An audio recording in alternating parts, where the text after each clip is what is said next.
Good evening, everybody. It's Clutch here from the Sodak Motorcycle Blog. Welcome back. Well, we're in March now, and yeah, it's actually been pretty good weather. Been a pretty warm weekend. If I was a little bit more of a go-getter, I'd probably be on my bike, but since I'm a lazy poser, well, didn't get the bike out, so sorry. Had some things going on, but it is what it is. Either way, it's been nice enjoying the spring weather. Kind of hoping spring sticks around a little bit, although we're supposed to get snow tomorrow, so that's March. That's part of the fun. But anyways, like I said, this is Comments and Beer. It's a monthly comment show where I go over your comments and I drink if possible, a local craft beer that I enjoy. So I guess we can meet the beer for tonight. So it is not a Sawyer Brewing Company. No. What I have here, this is filled up with 64 fluid ounces of Runkle Road IPA from the Sturgis Brewing Company. And so what it says on the website is a sweet caramel and malty flavor, piney and citrusy, with tropical fruit-like hops. It is 7% ABV, 75 IBU, and it's an India Pale Ale. And yes, it's very much an India Pale Ale. It definitely has that India Pale Ale taste for sure. There we go. That looks a little bit better. So anyways, once again, this is Runkle Road IPA. Before we get to the comments tonight, I'm also going to start adding a little, part of the show where I talk about, something that's on my mind, something I've been thinking about. And over the last month, well, two things have happened. First of all, brand new Gold Wings came out for the 50th anniversary edition, and as a surprise not to me, they pretty much missed the mark and did the whole standard Honda trick, as in we just put a fancy 50th anniversary badge on a Honda Goldwing. This is my shocked face. So, and I know there was a lot of people really kind of butthurt about it, really torn up about how, they didn't do a brand new Goldwing and blah, blah, blah. And do I say that is, what were you expecting? I mean, honestly.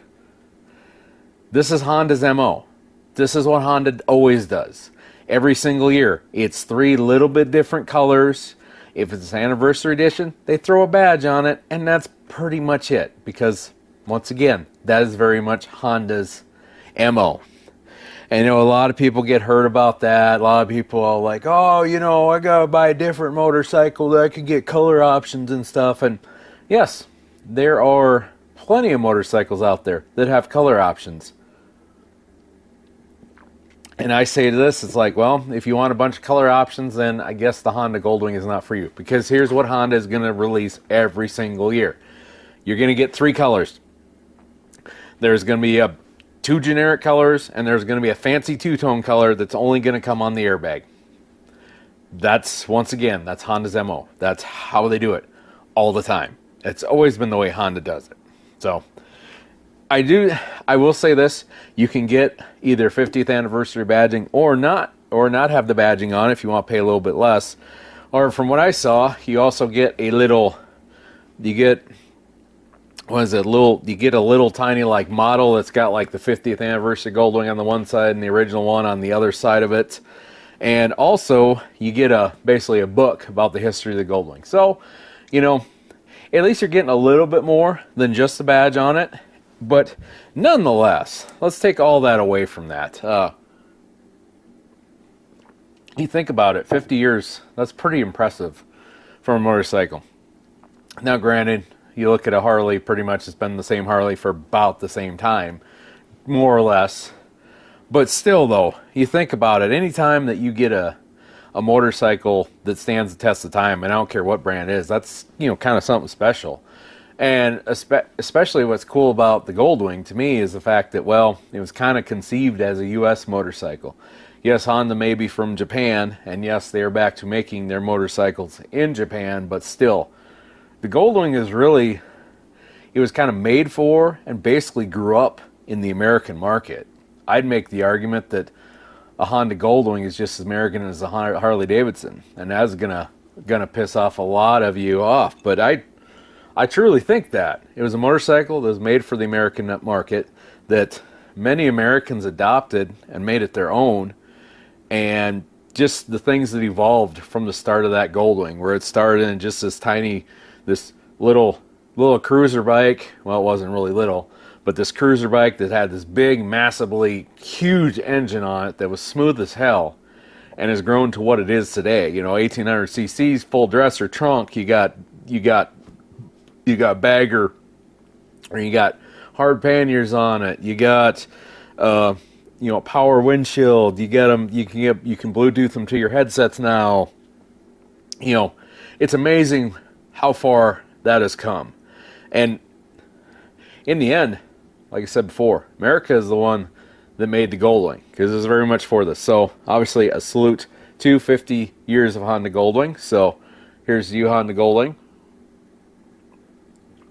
And the ones I've had have been absolutely awesome to ride. So it's pretty cool. But anyways, another thing that caught my attention throughout the month, if you ever heard of the let's see, basically the Chinese company, it's called, or this motorcycle, it's called the Suo. It's Souo, and this is supposedly supposed to be the Goldwing killer. Well, apparently, supposedly, finally, it's actually, there's been people riding the thing around now, which is cool. Okay, awesome, right, cool, yep. You got your weird 8-cylinder Goldwing. Although the ironic thing about it, when you look at it, you look at that front end and it's got a Venture front end on it. Like, really it looks like this company just kind of took a bunch of inspiration, and stole a bunch of crap off about 6 or 7 different bikes and threw them all on one bike. I mean, it kind of looks like me, like, someone in China typed into an AI, hey, build me the ultimate touring machine. And then AI just pulled in all these weird little things to kind of make kind of a, just kind of a Frankenstein motorcycle in a way. It's the Great Wall Motors Souo S2000. Like I said, it's got a flat 8 engine. What's our weight going to be? And our weight is 461 kilograms, which is just over 1,100 pounds. So, first of all, that is quite heavy. People complain about how heavy the GL 1800 is, and now we're going to embrace a 1,100 pound motorcycle, which is like 250 pounds more than a Goldwing. Okay, sure. Also, the other thing I noticed about it, and this is some random X post I saw, but price range 218 to 288 yen, I think, which in dollars is $30.7 to $40,000, which is all fine and good and all, but there's a little tricky thing called a 25% Chinese tariff right now that also might hold someone back from buying it. The other thing is, there's not let's check, there ain't no dealerships around for this. So, it sounds cool and all, but, I'll be honest with you, I really don't have a desire to have that motorcycle. For me, a lot of it's weight. And I will say that, balancing is important. And maybe this thing is balanced awesomely. But you're telling me a company who this is their first motorcycle that they've built, and this thing's going to be nice and tuned up and, nice and balanced. I really doubt that this thing is going to be what it is. I don't know. Maybe people are jumping up and down for it. Supposedly, you see a post or two talking about, the typical Goldwing guy, the one that complains about, oh, there's no colors. Maybe I'm gonna go with this one. Stop. I doubt you're gonna go jump after that one. I really do. And like I said, maybe I'm wrong. Maybe this thing's gonna take off, but like I said, I really don't see it. I think the barriers are going to be, well, when there's no dealerships, the thing costs about as much as a Goldwing, but then you got to factor in a tariff, which there might be tariffs on everybody soon. Who the hell knows? But like I said, you throw the tariff factor into that, the fact that it is 1,100 pounds.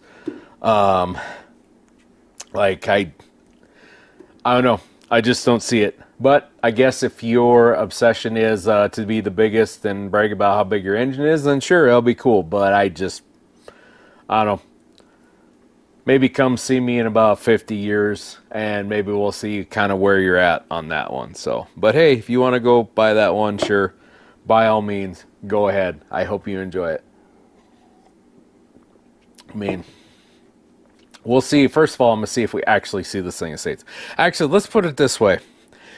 I would really hope that if this bike is actually going to come up to the United States, I'd really like to see him at Sturgis Rally, because I definitely think you would get some people to demo it. I, for one, would definitely go demo it. That's probably about enough random rambling about things. Oh, let's see here. Let's get into some comments, maybe. All right, comments. So not as many as we had last month. Well, we don't have to do a two-parter, so that's good. So we're gonna start off here, and what do you know? The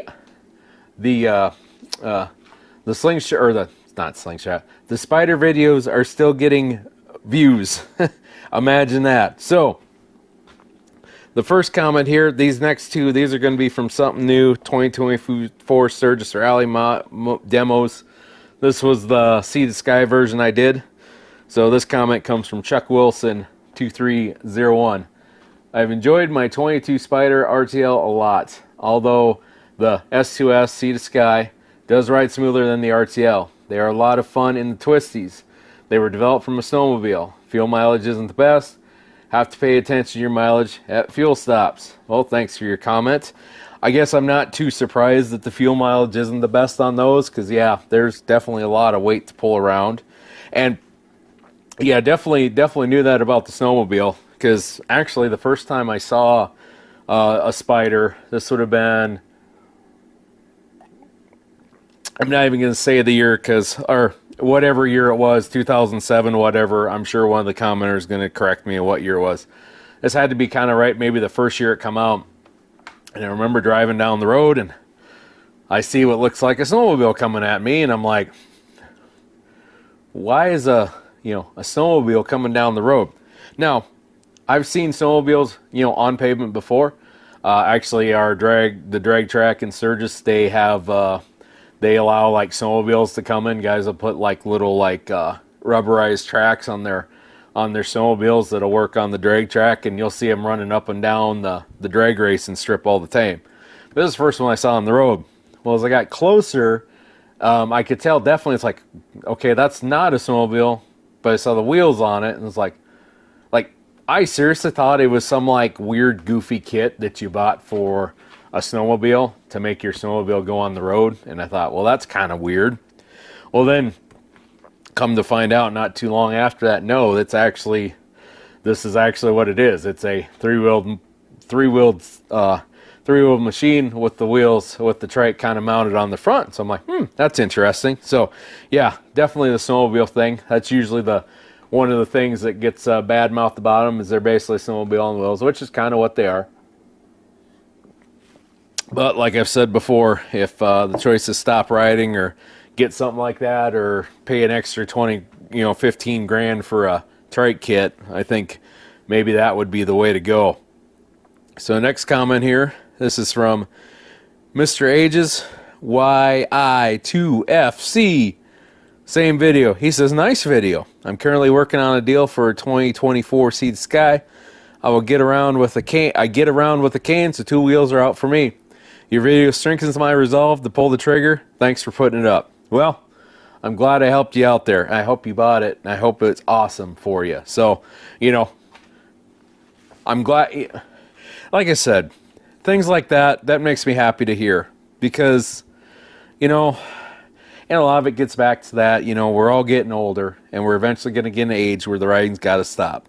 And, machines like this makes people that can't run two wheels anymore, it kind of makes it accessible to them again. And I think that's awesome, because in the end, wind in your face is still pretty fun. Now, granted, yes, I could see the argument of like, well, why didn't you just get a car, blah, blah, blah. But I can tell you this, there's still no feeling like having the wind blowing on you. And I can assure you, you get that same wind, that same feeling of the wind on a Spider as you do on a Goldwing. So I guess in the end of the day, wind is wind, right? So I hope you bought it. I hope you enjoy it. If you do enjoy it, why don't you reply to this video that it was awesome. So three-wheel thing getting out of hand, Sturgis Rally 2024. This is where I did the little bit smaller one. And this comment's from Mike Bailey 5127, and his comment is, too bad there are so few dealers, although he did spell few wrong, but FUE, dealers and available parts. And I could see how that definitely would be a issue. You know, because yeah, you see them around, but you don't see a ton of them around. Of course, you know, nothing's going to have a dealership network like Harley Davidson does, and you know, it's just kind of the way it is. So yeah, I think that's definitely an accurate kind of, you know, consideration of buying one of those for sure. All right. Next comment. This one is from another something new, Sturgis Rally 2024. This is from John Belcuff 5441.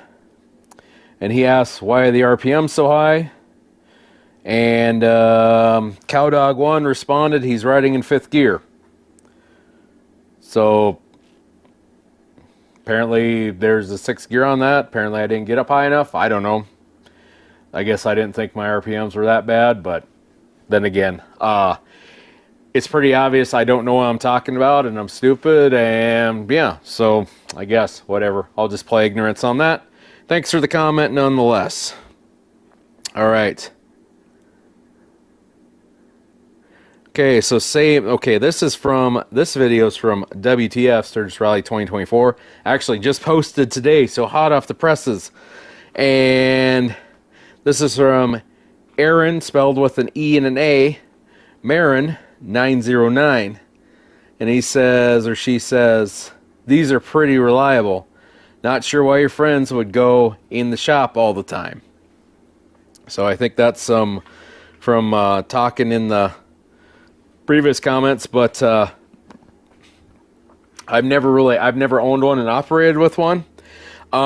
It's kind of really become, and it's interesting because we're territorial, you know, motorcycle riders are kind of territorial in defense of their brands, just like any other, you know, just like you know, people are with their choice of car brand. And you know, it's kind of weird because I've seen kind of both ways, but I've seen a lot more people commenting on it that they're pretty reliable. And, you know, I think overall motorcycles are pretty reliable anyway nowadays. I think pretty much everything is reliable. You know, I think they're fair. I would say probably any brand you buy is probably going to be good and reliable for you. Yes, they're going to have some things that you're going to have to deal with, but frankly, you're going to get that with any brand anymore. I mean, and it's the way with any vehicles anymore, anything. You get tons of recalls, and there's always something going on all the time, and I think it's just kind of a matter of everything. So, and that's it for the comments.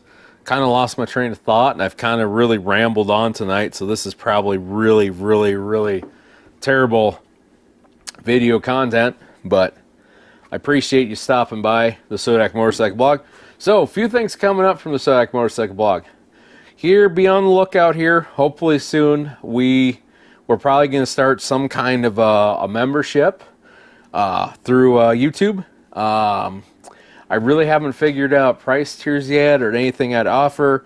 I mean, we'd probably be kind of starting up at maybe we'd be starting at the level of, I don't know, maybe we'd just do a simple like flat $5, and for $5 you essentially get my videos, because you would get my videos ad free whether you're a YouTube premium subscriber or not.